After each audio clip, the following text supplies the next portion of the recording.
आणि आता एक चिठ्ठी तर ही काढायची आहे. ये ये नाव सांग. प्रज्ञा दिनेश गाडे. एक चिठ्ठी काढ यातली. कुठली काढणार? घे दे. आईचीच काढलीस. झी मराठीकडून ही भेटवस्तू तुझ्यास. नाव आहे सुमन सुभाष परब. या नाव सांगा. सुमन सुभाष परब. कुठे राहता? रमाबाई नगर. हो, आज बरं इकडे चिठ्ठी टाकायला आला. घ्या उखाणा घ्या. गणपतीच्या सणाला खोबरे ठेवले किसून. बरं केलं. आणि सुभाषरावांचे नाव घेते होम मिनिस्टरच्या दिवशी बसून. अभिनंदन.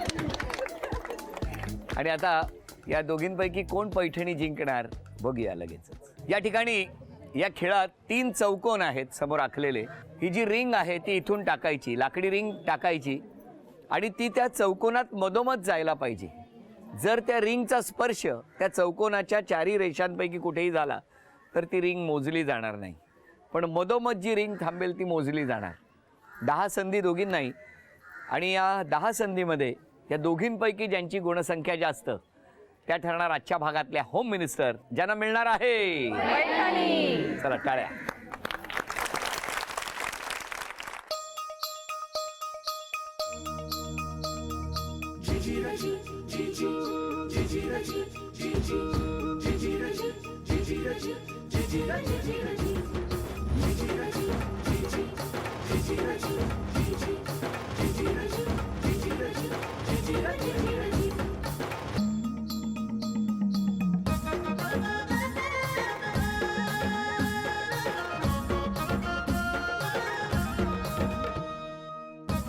एक,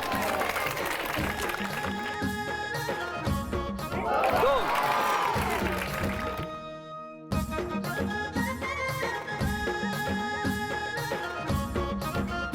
गुणसंख्या यांची आहे 2.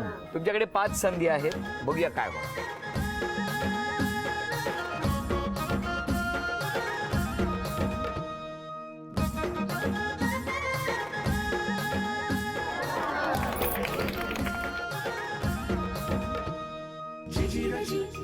अभिनंदन. बरं, खुश, एकदम खुश. या इकडे बाबा. काय कर. मारा पिटी मारा. हा मारा मारा. झी मराठीकडून ही भेटवस्तू तुमच्यासाठी. उपविजेत्या ठरल्या कुलती वहिनी. त्यांना झी मराठीकडून हे चांदीचं नाणं. अभिनंदन. झी मराठीकडून ही भेटवस्तू मिस्टर आल्याबरोबर त्यांना द्या. आजच्या भागात होम मिनिस्टर ठरल्या परब वहिनी. त्यांना तथास्तु पुणे यांच्याकडून ही पैठ.